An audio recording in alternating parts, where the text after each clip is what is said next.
Para você compreender como o sabão e o álcool gel destroem o coronavírus, é importante relembrar de um fenômeno que é velho conhecido nosso. Muito provavelmente você já misturou água com óleo quando estava na sexta série. Seu professor ou professora deve ter feito experimento em sala de aula ou instruído para que você fizesse em casa. Se não fez, faz agora. Pega um pouco de água, um pouco de óleo e mistura os dois num copo.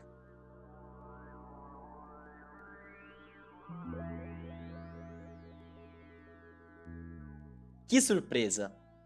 Lá na sexta série você descobriu pela primeira vez que havia líquidos que não se misturavam, mesmo depois que você tentasse agitá-los por muito tempo. Agora no ensino médio, seu professor se reporta ao mesmo fenômeno, mas agora com explicações microscópicas. Algo novo é ensinado além de tudo. Com a adição de um detergente, esses líquidos passam a se misturar, ou melhor dizendo, passam a ser miscíveis entre si. Como a química explica esse fenômeno? Para responder essa pergunta, é necessário que a gente analise o modelo químico que explica microscopicamente as estruturas da água e dos compostos presentes no óleo de cozinha. A estrutura da água é bastante conhecida. É composta por dois átomos de hidrogênio e um de oxigênio, ligados por ligações covalentes simples. Atribui-se a ela a classificação de molécula polar. A estrutura microscópica do óleo varia de acordo com o tipo do óleo de cozinha analisado. Porém, pode-se dizer que se trata de uma combinação de várias moléculas denominadas triacilgliceróis, que são compostos orgânicos de longas cadeias carbônicas. A imagem representa um tipo específico de triacilglicerol. Logo de cara, nota-se que a molécula é muito maior do que a da água, além de ser composta principalmente por átomos de carbono e de hidrogênio. Atribui-se aos triacilgliceróis a classificação de moléculas apolares, ou seja, tem polaridade oposta à da água. Bem, o que significa, entretanto, classificar uma molécula como polar ou apolar? Comecemos do início. Aqui está representada a molécula do cloreto de hidrogênio, que é uma molécula composta por um átomo de hidrogênio e outro de cloro ligados por uma ligação covalente simples. Uma ligação química covalente é definida como compartilhamento de um par de elétrons entre dois átomos, mas isso você já sabe. O que talvez você não saiba é que os átomos envolvidos em uma ligação química podem ter tendências distintas a atrair os elétrons dessa ligação para si. E é isso que está representado na imagem. O cloro puxa para si os elétrons dessa ligação, o que caracteriza a ligação química como polar. A palavra polar significa que existe um dipolo elétrico na ligação, ou seja, há um átomo que concentra carga negativa e outro que concentra carga positiva. No caso do cloreto de hidrogênio, o polo negativo é o átomo de cloro e o polo positivo é o átomo de hidrogênio. Esses polos elétricos são indicados pela letra grega delta minúscula. A polaridade de uma molécula é dependente da polaridade de todas as suas ligações químicas. Como só há uma ligação química no cloreto de hidrogênio, podemos classificar essa molécula como polar. Se analisarmos agora as moléculas das substâncias simples, cloro e hidrogênio, vemos que as duas moléculas contêm átomos do mesmo tipo. Dessa forma, ambos os átomos puxarão os elétrons para si com a mesma intensidade, resultando em uma ligação química em que não há concentração de elétrons em nenhum dos dois átomos, pois eles estão igualmente distribuídos na ligação. Esse tipo de ligação química é classificada como apolar devido à ausência de dipolo elétrico. Por consequência, ambas as moléculas são apolares. Para que haja um dipolo elétrico em uma ligação química, portanto, é necessário que um átomo puxe os elétrons para si mais do que o outro átomo. Em outras palavras, é necessário que um átomo tenha maior tendência a atrair elétrons do que o outro. A essa propriedade se dá o nome de eletronegatividade. Para se consultar as eletronegatividades dos diferentes átomos dos diferentes elementos químicos, basta consultar a tabela periódica. A ordem decrescente de eletronegatividade de alguns elementos bastante relevantes pode ser simplificada da seguinte maneira. Vamos nos lembrar, entretanto, que queremos explicar o fato de a água e o óleo não se misturarem. Comecemos pela água. Na molécula de água, o oxigênio é muito mais eletronegativo do que os átomos de hidrogênio a ele ligados. Assim, as duas ligações covalentes simples são polarizadas em direção ao átomo de oxigênio. Ou seja, os átomos de hidrogênio são os polos positivos da molécula de água e o átomo de oxigênio é o polo negativo. É por isso que se diz que a molécula de água é polar. Vamos às moléculas presentes no óleo de cozinha, os triacilgliceróis. Pode-se representar a estrutura dos triacilgliceróis dessa maneira genérica, em que as letras R1, R2 e R3 representam cadeias carbônicas de iguais ou diferentes tamanhos. No óleo de cozinha, uma mistura dessas moléculas de tamanhos de cadeia distintos está presente, mas, para fins de simplificação, consideraremos apenas o triacilglicerol representado. A diferença de eletronegatividade entre os átomos de carbono e de hidrogênio envolvidos nas ligações químicas dessa molécula é muito baixa, e, portanto, as ligações entre os átomos não são polarizadas, são apolares. A bem da verdade, pode-se argumentar que existe uma pequena polarização nas ligações que envolvem os átomos de oxigênio e carbono, mas essa parte da molécula é muito pequena comparada com o resto. Analisando-se a polaridade de todas as ligações presentes, pode-se dizer que a molécula é majoritariamente apolar. Esse raciocínio se aplica a todos os triacilgliceróis presentes no óleo de cozinha.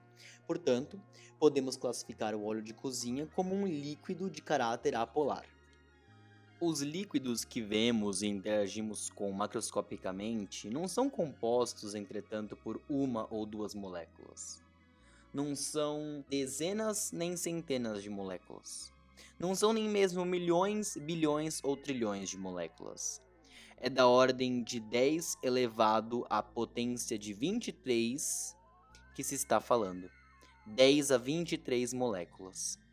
Assim, para compreender como esses líquidos se misturam ou não, é importante analisar como é a coesão dessas moléculas, ou seja, como elas se reúnem e interagem entre si de maneira a formar a matéria no estado líquido. Essa simulação mostra as moléculas de H2O formando a água no estado líquido. Vemos que as moléculas interagem umas com as outras, o que é bastante razoável de se supor dada a polaridade da água. Como nessa molécula existem polos elétricos, o polo negativo de uma molécula de água atrai o polo positivo de outra molécula vizinha. Similarmente, os polos positivos atraem os polos negativos de outras moléculas de água vizinhas. Assim, a interação entre as moléculas, ou seja, a interação intermolecular estabelecida, é do tipo dipolo-dipolo, já que ocorre entre moléculas polares que têm polos elétricos. A interação intermolecular estabelecida entre as moléculas de água, entretanto, se chama interação de hidrogênio, que é um caso particular das interações do tipo dipolo-dipolo, pois envolve átomos de hidrogênio e de oxigênio, que possuem uma grande diferença de eletronegatividade. Por conta disso, essa é uma das interações intermoleculares mais fortes que há. Vamos agora aos triacilgliceróis. Por serem moléculas apolares, as interações que essas moléculas estabelecem entre si são pouco intensas do ponto de vista da atração elétrica. dá-se o nome de interações do tipo dipolo induzido. O que acontece é que uma molécula polariza instantaneamente a nuvem eletrônica da outra molécula ao aproximar-se dela. Essa simulação não mostra o processo exatamente, mas exemplifica a maneira como as nuvens eletrônicas podem ser deformadas. Trata-se de uma interação intermolecular fraca. Sabemos agora como as moléculas de água se unem formando o líquido que vemos macroscopicamente. O mesmo quanto as moléculas dos triacilgliceróis para formarem o óleo. Para que dois líquidos se misturem, é necessário que as moléculas de um interajam com as moléculas do outro. Ou seja, é necessário que se estabeleçam interações intermoleculares entre esses dois tipos de moléculas. No caso da água e do óleo, é necessário que as moléculas de água realizem interações intermoleculares com as moléculas dos triacilgliceróis. Para que esse processo ocorra, é necessário que as interações de hidrogênio entre as moléculas de água sejam rompidas, assim como as interações do tipo dipolo induzido entre as moléculas dos triacilgliceróis. Entretanto, como as interações de hidrogênio entre as moléculas de água são muito intensas, não é favorável que esse processo aconteça. Por conta disso, os dois líquidos não se misturam. Todo esse raciocínio é aplicável para a immiscibilidade de líquidos de polaridades distintas. Pode-se generalizar esse comportamento com a regra semelhante dissolve semelhante, ou seja, apenas substâncias de mesma polaridade se misturarão uma com a outra. Qual deve ser então a suposta capacidade especial que tem o detergente para fazer com que esses líquidos se misturem quando ele é adicionado? Ora, vejamos a estrutura química de um detergente genérico. A estrutura microscópica de um sabão ou detergente é sempre composta por uma longa cadeia carbônica, que é a porção apolar da molécula, e uma pequena extremidade carregada eletricamente. Neste caso, trata-se de um oxigênio com carga negativa atraído por um íon sódio com carga positiva. Essa é a porção polar da molécula. Como essa estrutura é, ao mesmo tempo, igualmente polar e apolar, atribui-se a ela a classificação de anfifílica. Não se confunda com a estrutura dos triacilgliceróis. É fato, lá havia ligações polares e apolares. Entretanto, como a vasta maioria das ligações era apolar, o caráter predominante da molécula era sem dúvida apolar. Aqui, a porção polar é significativa não só porque a porção apolar é menor, mas também por ser muito mais intensa devido à presença de átomos com carga elétrica. E como o detergente atua para misturar a água e o óleo?